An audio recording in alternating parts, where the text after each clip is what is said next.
What purpose do all these layers serve? Starting with my chemise, this is the first layer to keep clothes that could not be washed frequently, like my gown and corset, clean, and then to help protect my skin from my corset. Nothing else is worn under this layer. Next is stockings and garters, because you don't want to wear shoes without socks, and then my shoes, which go on before the corset when dressing alone. Then my corset. I'm adding bust pads here. They help balance my silhouette, keeping the proportions of my hip and bust equal. I can easily lace up by myself into my corset, and then the laces are tied under the front to help reduce bulk around my waist. The corset gives my gown a smooth structure, supports my back and bust, and creates the fashionable silhouette at the time, while also taking the weight of my petticoats off my waist. Next is drawers.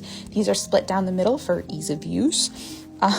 They were worn to help with chafing, modesty, while wearing a cage crinoline, and also just because they were stylish at the time. Then comes my corded petticoat.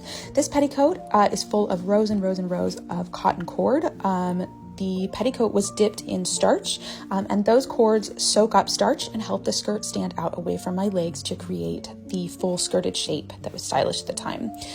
Then next is my tucked petticoat, which serves the same purpose, supporting the heavy skirts of my gown and creating the full skirted style of the era. The fashionable silhouette at the time was about proportion and not about thinness, so this could be achieved on any body, and you were not obligated, as you are now, to make your natural body into whatever shape is fashionable.